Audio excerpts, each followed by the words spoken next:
Pierre Ménès en deuil, le journaliste annonce le décès de sa mère. Dimanche 5 mars, Pierre Ménès a annoncé de bien tristes nouvelles sur son compte Twitter.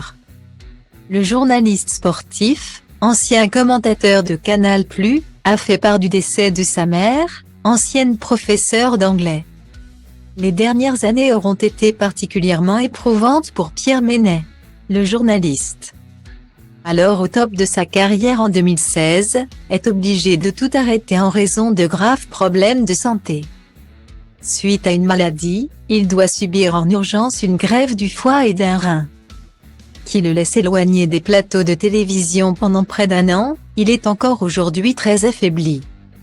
À son retour, il reprend sa place au sein de l'équipe du Canal Football Club d'Hervé Matou, et accompagne également ce dernier aux commentaires du célèbre jeu de football FIFA.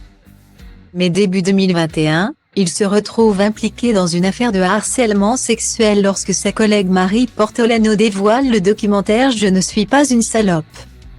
Je suis journaliste », le confrontant à son attitude des dernières années.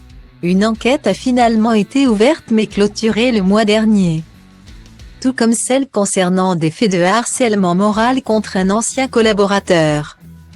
Parti du groupe Canal+ en juillet, il se retrouve finalement dans le collimateur de la justice quelques mois plus tard lorsqu'une hôtesse du Parc des Princes l'accuse de comportement déplacé lors d'un match du PSG. Mais ce week-end, c'est pour des nouvelles autrement plus personnelles que Pierre Ménès a donné de ses nouvelles.